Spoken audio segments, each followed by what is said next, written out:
Assalamualaikum warahmatullahi wabarakatuh. Kembali jumpa di channelnya Imam on Seven, channelnya tempat berbagi dan berbagi.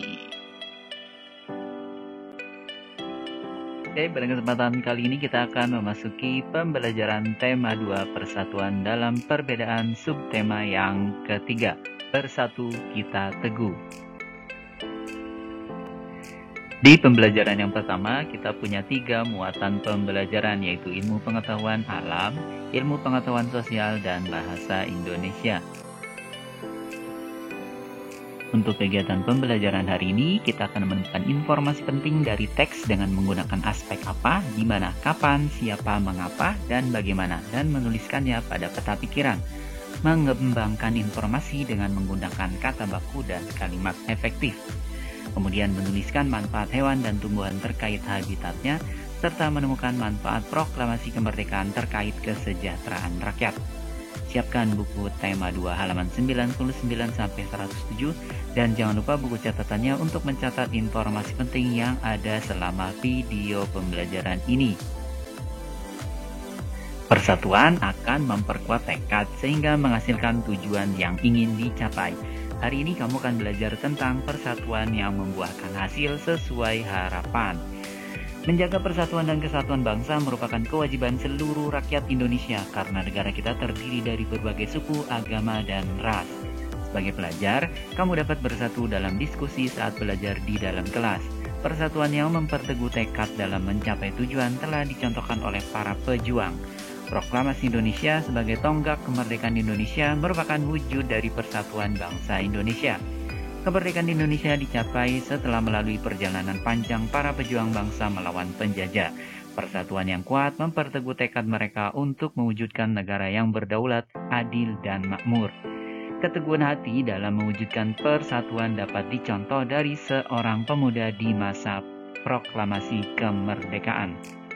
Siapakah pemuda itu? Ayo kita ikuti.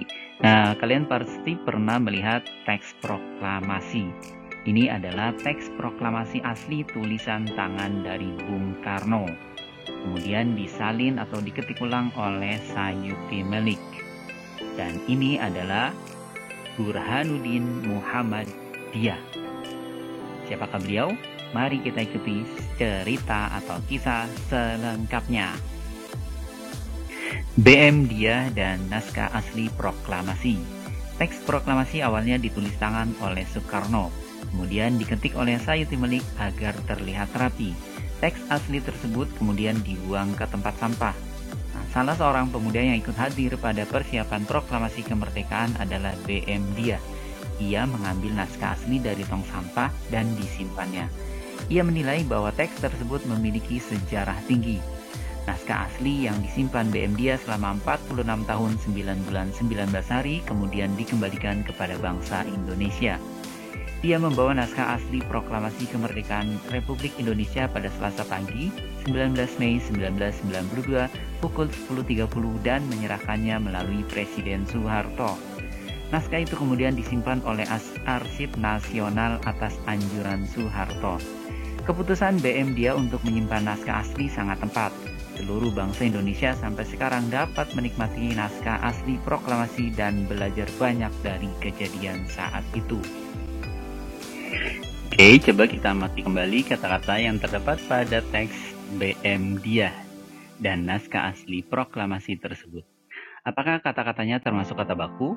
Kemudian tulis alasanmu dan diskusikan dengan teman. Kira-kira seperti ini. Nah, kalian bisa pause sebentar video ini, kemudian bisa kalian catat, atau kalian bisa screenshot. Oke, lalu kita akan lanjut ke slide berikutnya. Nah, kata baku dan kata tidak baku. Informasi yang terdapat dalam suatu teks sebaiknya dituliskan menggunakan kata baku. Nah, kata baku itu adalah kata yang ditulis dan disusun sesuai dengan PUEBI, Pedoman Umum Ejaan Bahasa Indonesia. Kata baku digunakan dalam situasi resmi, penulisan dan pengucapan sesuai pedoman ejaan yang disempurnakan atau EYD. Nah, berikut ini contoh kata baku dan tidak baku. tidak baku, nasehat, kata bakunya nasihat. Kemudian apotik, kata bakunya apotek. Cuman, kata bakunya cuma. Gubuk dengan G, kata bakunya gubuk dengan K.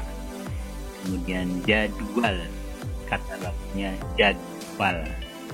Oke, kalian bisa menemukan kata baku dan kata tidak baku lainnya dari beberapa tempat, misalkan dari majalah, koran, atau teks di internet, atau artikel-artikel yang ada di blog-blog itu juga di silakan kalian cari dan kalian temukan kata baku dan kata tidak baku.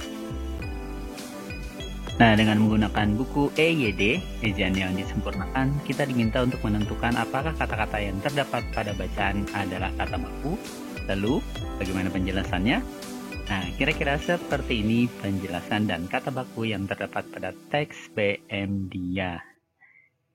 Oke, kalian bisa pause sebentar video ini untuk kemudian mencatat informasi penting ini, atau kalian bisa men-screenshot video ini untuk kemudian dijadikan bahan pembelajaran di rumah. Oke, setelah itu kita akan baca kembali teks BM Dia, kemudian temukan informasi penting dan tulis pada peta pikiran. Lalu kembangkan informasimu dengan memperhatikan kata baku, dan jangan lupa menggunakan kalimat efektif.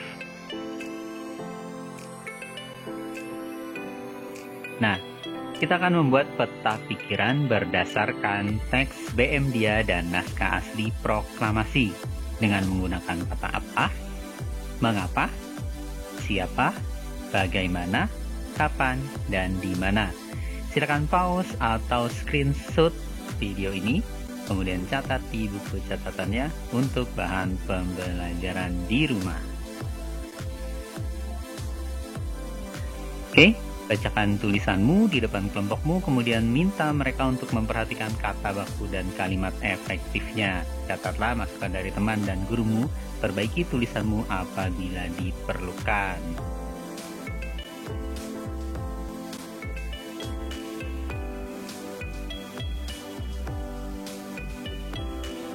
Oke, hari libur, Dayu dan teman-temannya berjalan mengelilingi perumahan.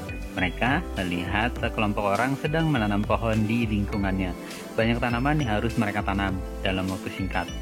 Seluruhnya tertanam dengan rapi. Dayu dan teman-temannya kagum dengan warga tersebut. Mereka bersatu menjaga lingkungan dengan menanam pohon. Tanaman sangat berguna bagi kehidupan manusia. Salah satunya adalah untuk membersihkan udara. Banyak penduduk Indonesia memanfaatkan tanaman sebagai pagar. Berikut adalah salah satu contohnya. Nah, di sini ada pohon beluntas. Ya, beluntas adalah tumbuhan semak. Tumbuhan ini bercabang banyak, berusuk halus, dan berbulu banyak. Beluntas dapat tumbuh di daerah kering, tanah keras, dan berbatu. Tingginya bisa mencapai 3 meter. Dengan habitat dan ciri fisiknya tersebut, beluntas banyak dimanfaatkan sebagai tanaman pagar. Banyak rumah-rumah menggunakan beluntas sebagai pagar hidup. Selain tumbuhan, hewan juga berguna bagi kehidupan manusia. Di sini ada keong sawah atau tutut. Keong sawah atau tutut hidup di perairan dangkal yang berdasar lumpur. Keong sawah banyak hidup di sawah, rawa-rawa, pinggir danau, dan pinggir sungai kecil. Keong sawah berguna untuk membersihkan lumut di kolam ikan. Keong membersihkan lumut atau rumput yang biasanya tumbuh mengambang di atas air. Nah, manfaat hewan bagi manusia dan lingkungan. Yang pertama yaitu sebagai penghasil bahan pangan. Manusia memanfaatkan hewan untuk bahan makanan seperti daging, telur, dan susu. Kemudian, hewan juga bermanfaat sebagai penghasil bahan sandang. Ya, hewan memiliki manfaat terkait kebutuhan sandang seperti kain sutra yang berasal dari serat kepompong ulat sutra. Kemudian domba dapat menghasilkan wol. Kulit hewan seperti sapi dan kerbau dapat dimanfaatkan dalam pembuatan jaket. Kemudian untuk bahan kerajinan, kulit sapi dan kerbau juga dimanfaatkan sebagai bahan pembuatan wayang kulit. Selain itu, bulu angsa dapat dimanfaatkan untuk kegiatan olahraga, yaitu membuat kok. Juga untuk penghasil pupuk organik. Kotoran berbagai jenis hewan seperti sapi dan kambing dapat digunakan sebagai bahan pembuatan pupuk organik yang baik dan tidak membahayakan bagi lingkungan. Lalu, yang kelima sebagai penghasil tenaga. Tenaga gajah dimanfaatkan untuk mengangkut kayu. Kemudian ada kuda yang dimanfaatkan untuk menarik delman, juga kerbau dimanfaatkan untuk membajak sawah.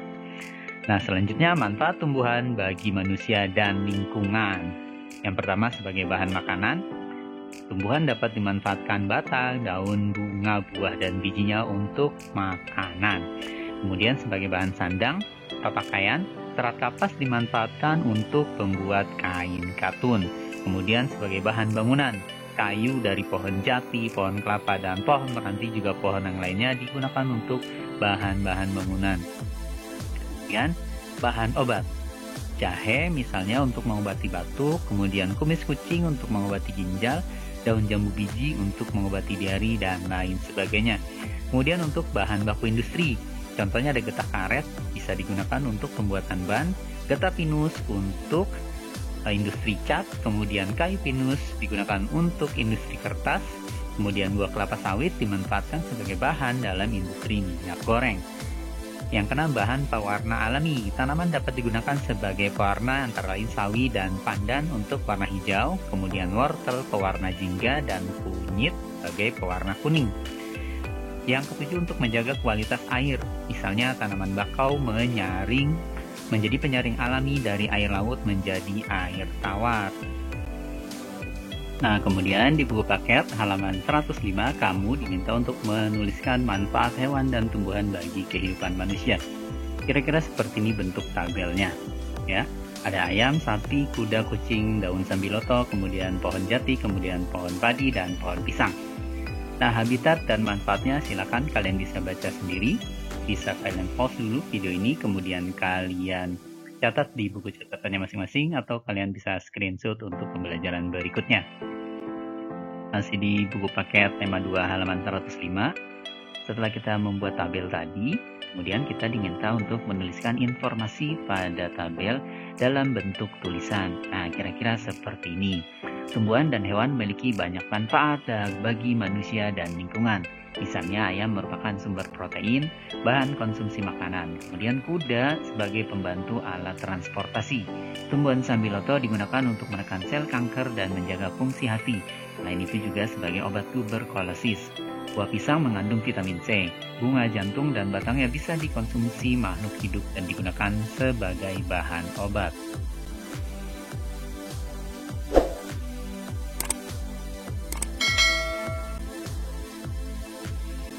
Berikut kita beralih ke muatan pembelajaran ilmu pengetahuan sosial. Setelah proklamasi kemerdekaan, bangsa Indonesia menjadi bangsa yang merdeka. Merdeka dari segala bentuk penjajahan. Setiap warga negara berhak untuk menikmati kemerdekaan tersebut, namun berkewajiban pula untuk menjaga kemerdekaan. Kemerdekaan yang diraih dapat mewujudkan rakyat yang makmur dan sejahtera, karena mereka bebas berkarya dan menambah wawasannya. Nah, gambar-gambar tersebut mencerminkan rakyat yang sejahtera. Mereka menikmati kemerdekaan dengan memperoleh kebebasan dalam melakukan pekerjaan dan memperoleh pendidikan. Nah, kemudian apa saja pengaruh kemerdekaan bagi petani atau pedagang? Ya, kira-kira setelah kemerdekaan tidak ada lagi pajak yang tinggi yang dibebankan sehingga para petani atau pedagang bisa hidup sejahtera. Ya, karena pada saat penjajahan dahulu, para petani dan pedagang dikenakan pajak yang tinggi, bahkan mereka dikenakan pajak untuk tanah atau ladang yang mereka miliki sendiri. Jadi mereka bekerja di ladang mereka sendiri, mereka bayar pajaknya tanah yang akan diambil oleh para penjajah. Dan apakah pengaruh kemerdekaan bagi pelajar? Ya, setelah kemerdekaan, pendidikan akan mudah tersebar dan berkembang secara merata di seluruh wilayah, sehingga pelajar mendapatkan hak pendidikan seutuhnya. Lalu, apa yang harus dilakukan rakyat agar sejahtera? Nah, tentunya dengan mengutamakan pendidikan sebagai modal untuk meningkatkan kualitas sumber daya manusia. Dengan meningkatnya kualitas sumber daya manusia, maka rakyat akan mampu bersaing demi kesejahteraan mereka. Nah, kita akan berdiskusi. Tulislah 3 kegiatan yang dapat kamu lakukan agar kamu berhasil sebagai pelajar. Kira-kira seperti ini. 3 kegiatan yang dapat kamu lakukan agar berhasil sebagai pelajar, yaitu taat beribadah. Kemudian, mengikuti nasihat guru dan orang tua, serta rajin belajar. Nah, segala halangan dan kesulitan dapat teratasi dengan adanya persatuan yang erat dan kuat. Sampaikan hasilnya kepada temanmu. Negara yang besar adalah negara yang rakyatnya sejahtera. Agar sejahtera, kita wajib bahu-membahu melaksanakan kewajiban agar tujuan tercapai. Negara yang sejahtera dapat terwujud apabila rakyatnya bersatu bekerja keras mencapai tujuan.